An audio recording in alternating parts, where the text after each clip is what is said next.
जय श्री राम दोस्तों, आप सभी का स्वागत है आपके अपने चैनल DMLT वाला में। आज का हमारा टॉपिक है बोन मैरो एग्जामिनेशन। इस वीडियो के अंदर मैं आपको बताऊंगा कि बोन मैरो का कलेक्शन करने की कौन कौन सी टेक्निक्स होती है, कौन कौन सी साइट से जहां से बोन मैरो का कलेक्शन किया जाता है और इसका कलेक्शन कैसे करते हैं, स्मीयर कैसे प्रिपेयर करते हैं और उसमें क्या क्या ऑब्जर्वेशन करते हैं उसके एग्जामिनेशन में। तो चलिए देखते हैं।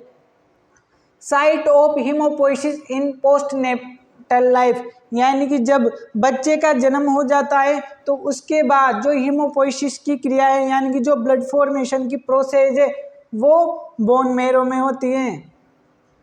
Function as a single unit, यह एक सिंगल यूनिट की तरह कार्य करता है।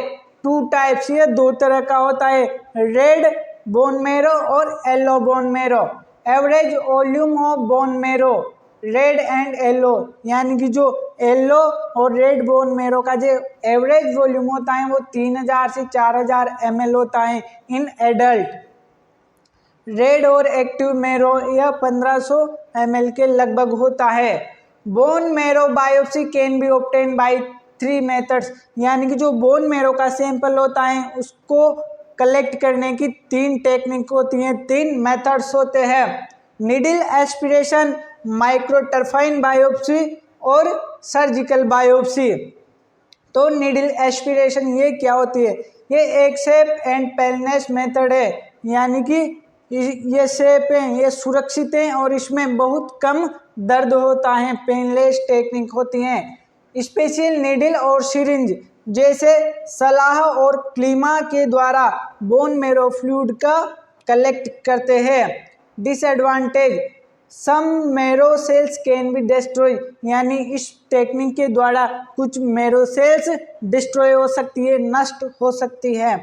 माइक्रोटरफाइन बायोप्सी, इसमें जेएमसीडी स्वैम्स और इस्लाम नीडल का यूज करके जो ओपीडी पेशेंट होते हैं उनका सैंपल कलेक्ट किया जाता है।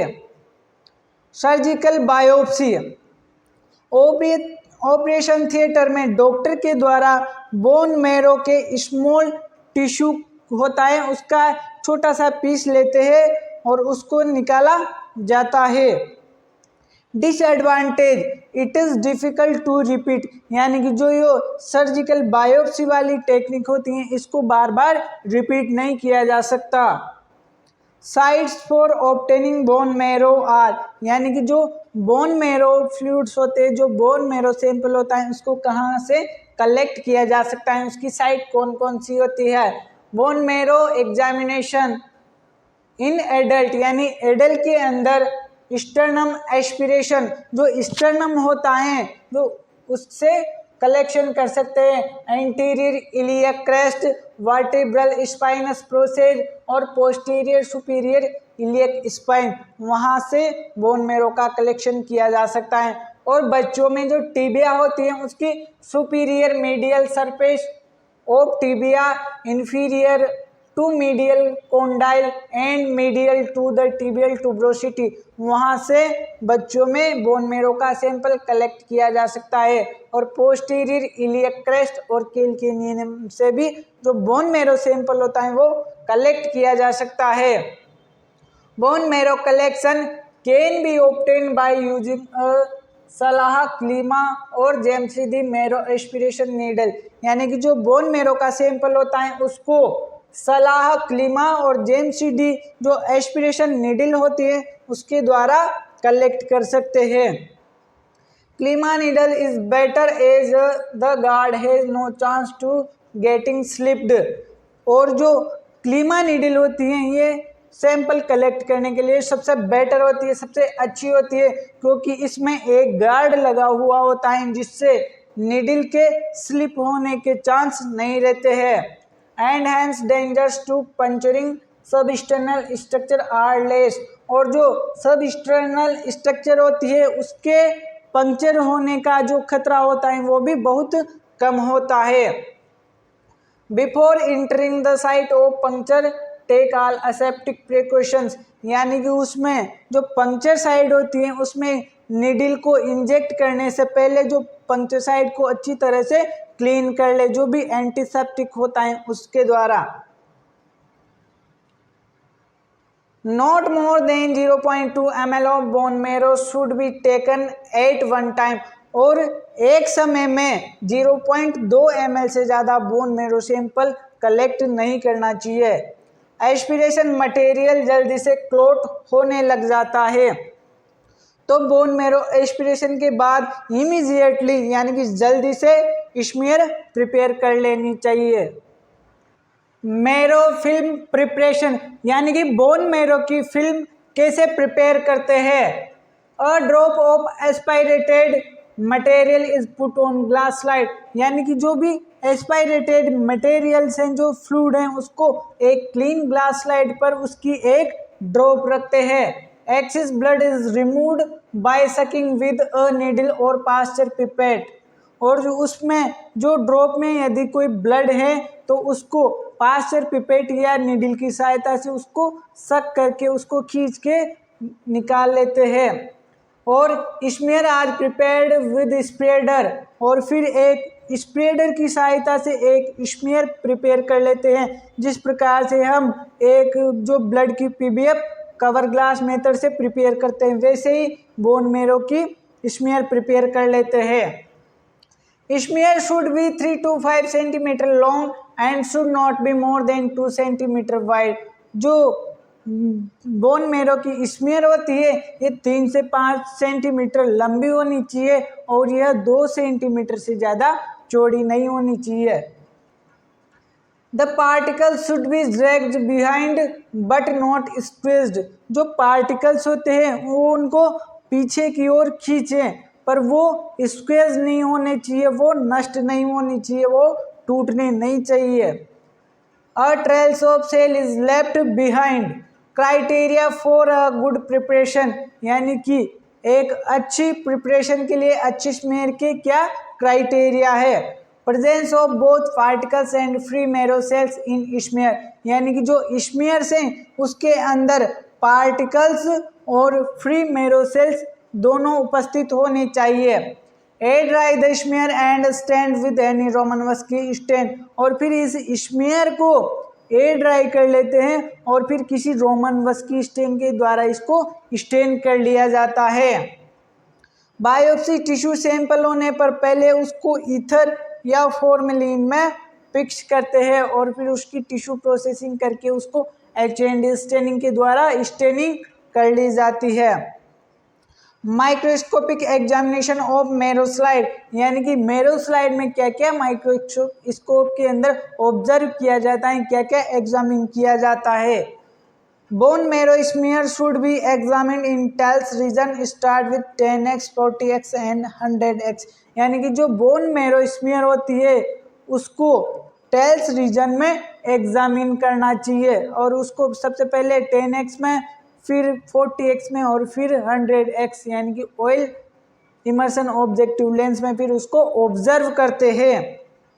इसके अंदर cellularity, erythropoiesis, myelopoiesis, megakaryopoiesis, parasites, myelogram, M E ratio और आयरन स्टोरेज चेक करते हैं, ये ऑब्जर्व करते हैं। Cellularity, normocellular fragments contains 40% of fat cells and 60% of marrow cells, यानी कि जो ये बोन मेरो फ्लूइड होता है, जो स्मीयर होती है उसके अंदर नॉर्मल कंडीशन में 40% फेट सेल्स होती है और 60% उसमें मेरो सेल्स होती है। Cellularity of bone marrow varies with age it is more in infants and less in adult, यानी कि जो ये सेलुलैरिटी होती है ये उम्र के साथ थोड़ी इसमें डिफरेंस आ सकता है, इसमें भिन्नता आ सकती है। इन्फेंट्स होते हैं यानी जो नवजात शिशु होते हैं उनमें सेलुलैरिटी ज़्यादा होती है, जबकि एडल्ट में कम होती है। इन हाइपरसेलुलर, हाइपोसेलुलर की कंडीशन में फैट सेल इज रिड्यूस, जो फैट सेल होती है वो कम हो जाती है, जबकि हाइपोसेलुलर की कंडीशन में फैट सेल इंक्रीज हो जाती है। इरिथ्रोपोइसिस, ये आरबीसी के फॉर्मेशन की प्रोसेस होती है। इसमें जो माइक्रोस्कोप के अंदर उसका मैच्योरेशन सीक्वेंस देखते हैं टाइप्स ऑफ मैचुरेशन, यानी वो किस प्रकार से मैचुरेशन कर रही है, उसको नॉर्मोब्लास्टिक है, माइक्रोब्लास्टिक है, मेगेलोब्लास्टिक है, और उसकी साइटोलॉजिकल जो अबनॉर्मलिटीज होती है वो चेक करते हैं। माइलोपोइसिस में मैचुरेशन सीक्वेंस और साइटोलॉजिकल अबनॉर्मलिटीज देखते हैं। मेगा कैरियोपोइसिस, इसके अंदर जो मेगा कैरियोसाइट्स होती है उसके नंबर और उसका जो मैचुरेशन स्टेज है वो ऑब्जर्व करते हैं। Megakaryocytes are found in the tail of the smear near the marrow particles, यानी कि जो मेगा कैरियोसाइट्स होती है ये स्पीयर में टेल के नज़दीक में जो मेरो पार्टिकल्स होते हैं वहाँ पाई जाती है। About 1 to 3 megakaryocytes are seen normally per 100 power field, और जो मेगा कैरियोसाइट्स होती हैं ये 100 पर 100 जो पावर फील्ड होता है उसके अंदर 1 से 3 मेगा कैरियोसाइट्स दिखाई देती है। पैरासाइट, जब इन्फेक्शन हो जाता है, पैरासाइटिक इन्फेक्शन हो जाता है, उस कंडीशन में प्लाज्मोडियम, माइक्रोफिलेरिया और leishmania donovani parasite bone marrow smear में ऑब्जर्व किए जा सकते हैं। M E ratio, myeloid erythroid ratio, ये कैसे चेक करते हैं? Total number of myeloid cells upon total number of erythroid cells. Normally ये रेशियो 3:4 होता है।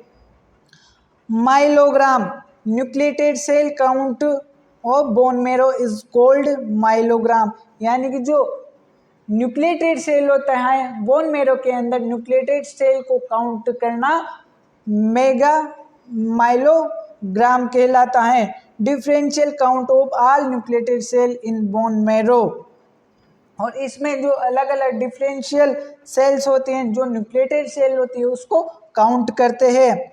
इसके लिए 500 सेल काउंट करते हैं। जिस तरह से जो ब्लड की पीवीएफ होती है, जो पेरिफेरल ब्लड फिल्म होती हैं, उसके अंदर 100 सेल काउंट करते हैं, 100 WBC काउंट करते हैं, इसी तरह इसमें 500 न्यूक्लिएटेड सेल काउंट करते हैं। Indications for bone marrow examination, absolute indication, megaloblastic, macrocytic anaemia, leukaemic और sub leukaemic leukaemia, diagnostic importance, multiple myeloma, aplastic anaemia और गाउचर डिजीज के लिए। Confirmatory importance, leukaemias of all types, यानी all types के सभी प्रकार के ल्यूकेमिया के लिए, हेमोलाइटिक एनीमिया के लिए, लीशमानियासिस के लिए और मेटास्टेटिक डिजीज में। तो दोस्तों ये था आपका बोन मैरो एग्जामिनेशन वाला टॉपिक। यदि आपको टॉपिक समझ में आया हो, वीडियो अच्छी लगी हो तो लाइक करें, चैनल को सब्सक्राइब नहीं किया हो तो चैनल को सब्सक्राइब करें और वीडियो को शेयर करें। एंड तक बने रहने के लिए धन्यवाद। जय श्री राम, हर हर महादेव।